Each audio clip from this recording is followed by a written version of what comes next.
Welcome to the Fundraising Leadership Podcast, episode 42. My name is Michelle Maloy Dillon. And I'm David Langiulli. And Michelle, today we have a special guest who's roving around Southwest Florida. It's Barbara Evans, a good friend and colleague from the fundraising world. And Barbara just took on a new role as the Chief Development Officer of the Harry Chapin Food Bank. Welcome, Barbara.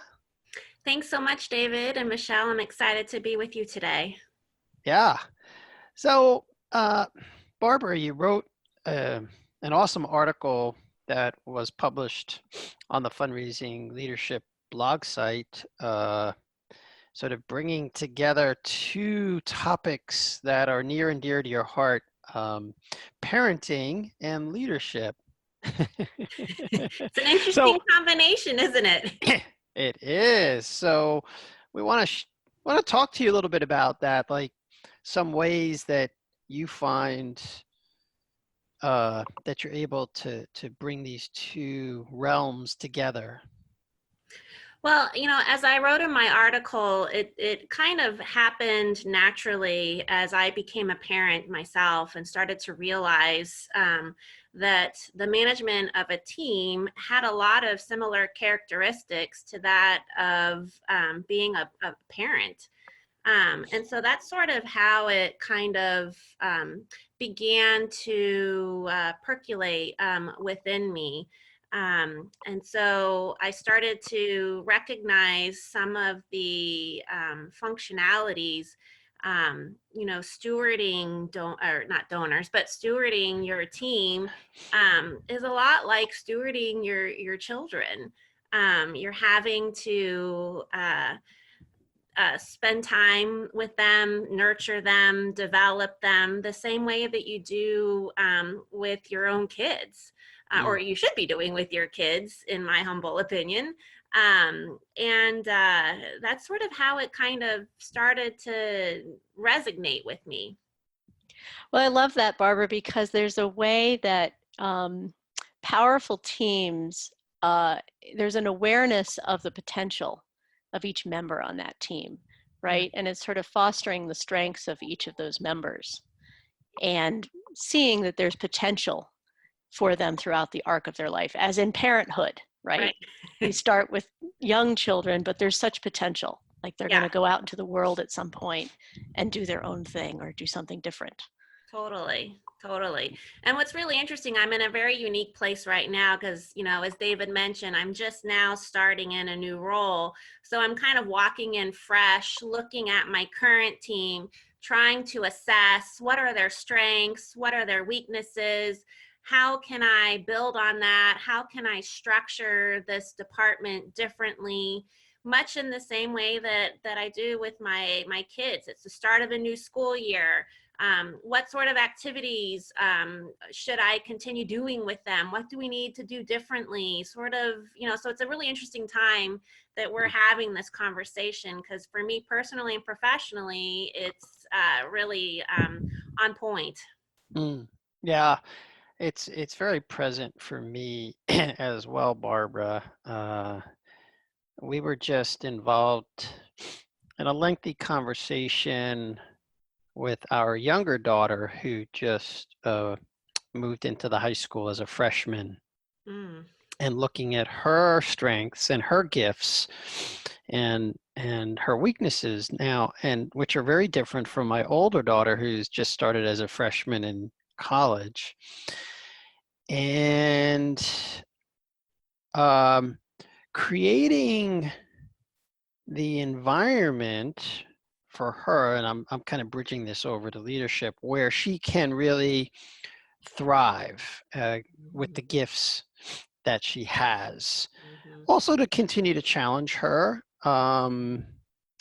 So I'm wondering if you have some thoughts about that as from the leadership perspective on teams, like looking at, because you mentioned this in the article, like looking at strengths and sort of looking at each person on the team as an individual and treating them that way.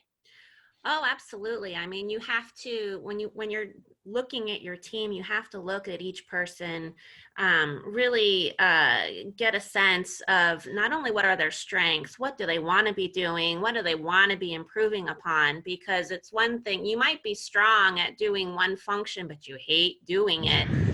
And why would you want to continue to force them to be doing that? Um, but, you know, um, yeah, I mean, it's it's amazing, and when you stop and you really work with someone individually and you really outline what are your strengths, what are your weaknesses. I tend to want to really more focus in on the strengths and less focus in on the leadership, that way, or their weaknesses, that way their leadership sort of grows organically. And to me, it's better to be more confident, and focus on what you're really good at than to spend your time focusing on what you're not good at, because that's depressing.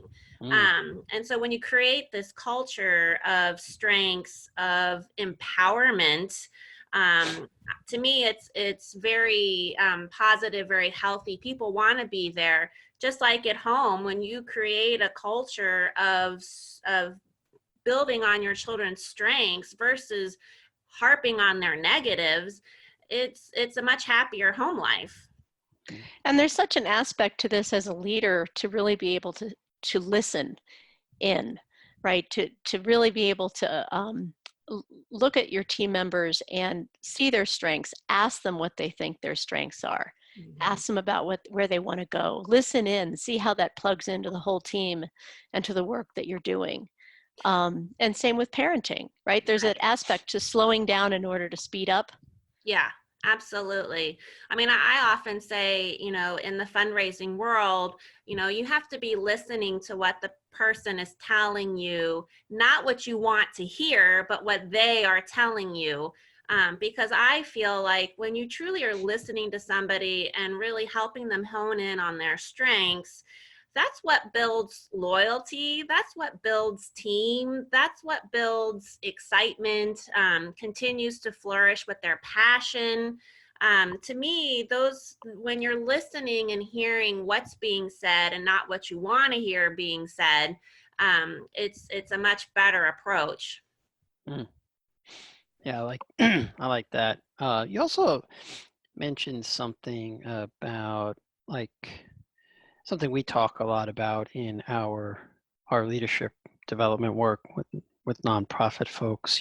Taking full responsibility. Uh, you know, it's it's such an as a parent and as a leader, it's such a juicy topic, and I'm going to have you comment on it in a minute. But I remember many years ago reading, and I recommend this article to the audience. It's an old Harvard Business Review article called "Who's Got the Monkey." I don't know if you ever read that article. I recommend it to you, Barbara, if you've never read it. And Okay. the metaphor is that you know someone who works on your team, you're the leader of the team. They come into your office, and there's this monkey on that person's back, and that's the problem, right? The problem's the monkey. And then by the time that person leaves your office, the monkey has jumped from their back to your back. And the idea of taking full responsibility and teaching your members of your team is like, you can talk about the monkey, you put the monkey on the table, you try to figure out what to do with the monkey, but you got to be sure as the leader of the team that monkey leaves with the person as they walk out your door. So anyway, I recommend that article to the audience. I've shared it with a lot of folks, but share a little bit more about this idea of taking radical responsibility for your gifts and what you're doing. Well, I mean, what you're sort of describing is scary, right? I mean, when you're a parent and you hand those car keys to your 16-year-old for the first time and let them go out, that's nerve-wracking. I haven't done that yet, but I am anticipating doing that at some point. God help me. At Yes, the it's same nerve-wracking. It is. Yes, trust us on this. Yes. But I mean, and the same is in the workplace, because ultimately, as the leader, it's your responsibility, it's your reputation that's on the line. And, in the case of the nonprofit world, if the fundraisers aren't doing their job, services can't be completed. People are, in my case, people are going to go hungry, both my clients and my staff. So it's very scary to sort of let go of those reins. But I'm a big believer in you have to allow room for people to make mistakes. Because for me, that's for my learning style, that's how you learn. You make a mistake, you can't flip out over it. You just say it is what it is. Then you pull back, you dissect what happened, you go through the steps, the decision making process, and then you identify, okay, this is how we can fix it. And then you got to allow that person the opportunity to fix it, because if you do it for them, they're not going to learn anything.